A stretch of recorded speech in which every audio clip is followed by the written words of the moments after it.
मैं इतना ही कहूंगा विपक्ष को, ये जो महाराष्ट्र की जनता ने क्लियर मैंडेट दिया है उसका स्वागत करना चाहिए।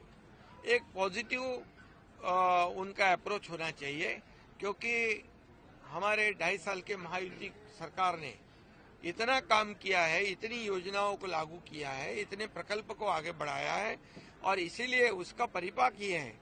ये मैंने पहले ही कहा था, मैं, देवेंद्र जी, अजीत दादा, हम हर सभा में यही कहते थे कि हमने जो 2.5 साल में इतना ऐतिहासिक काम किया है कि इसकी स्वर्ण अक्षरों में उसका लिखा जाएगा, सुनहरे अक्षरों में।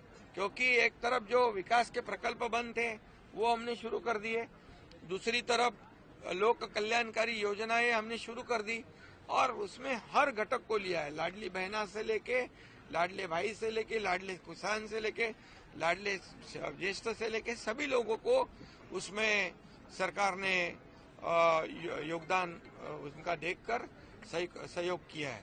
और इसीलिए मैं ये इतना ही कहूंगा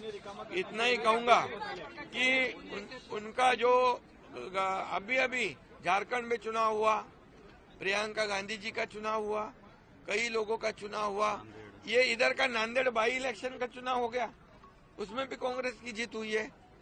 तो ये सब जब उनकी जीत होती है तो ये ईवीएम अच्छी है, उनकी जीत होती है, उनके बाजू से निकाल होता है तो इलेक्शन कमीशन के निर्णय अच्छे होते हैं, उनके बाजू से अगर फैसला होता है तो सुप्रीम कोर्ट अच्छा होता है। अगर सही फैसला सुनाने के बाद तुरंत वो एजेंसी, वो यंत्रणा गलत हो जाती है, गलत उसको साबित किया जाता है। ये पिछले कई सालों से शुरू है, इसको भी बंद करना चाहिए रोना धोना।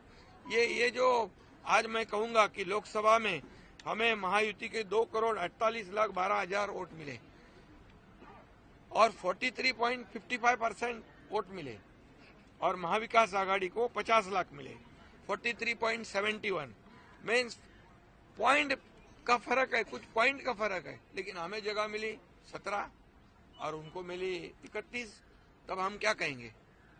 तभी ईवीएम का घोटाला नहीं कहा उन्होंने। अभी हमारे को 77,000 मिले लोकसभा में शिवसेना को, और एनसीपी को 58 लाख मिले सिर्फ, लेकिन उनके 8 सीट आ गए, हमारी 7 सीटें आई। तभी क्या ईवीएम का घोटाला हो? तभी बोले नहीं कुछ। इसका मतलब क्या है? यहाँ पर अभी भी मैं कहूंगा कि महायुति को 49.30% वोट मिला है अभी विधानसभा में, और इनको महाविकास आघाड़ी को, मतलब महायुति को 3,18,00,000, महाविकास आघाड़ी को 2,35,00,000। तो वोट कितने, 1 करोड़ का फर्क है। और ये ऐसा कोई भी नहीं कह सकता है, क्योंकि हर चुनाव क्षेत्र में हर कैंडिडेट को मार्जिन जो है कम ज्यादा मिलता है, तो इसको सभी एक ही तराजू में तौल नहीं सकते हम। इसलिए मैं यही कहूंगा कि अभी उन्होंने ये ईवीएम वाला जो मामला है, अभी बोले शिवसेना को इतने कम सीटें मिली 16 और हमें मिली 57। तो शिवसेना ने, कांग्रेस ने तो 100 के ऊपर लड़ी थी, हम तो 80 लड़े थे। तो ये भी बात है। तो इसका विश्लेषण करते समय लोगों ने सही विश्लेषण करना चाहिए, क्योंकि ये सिर्फ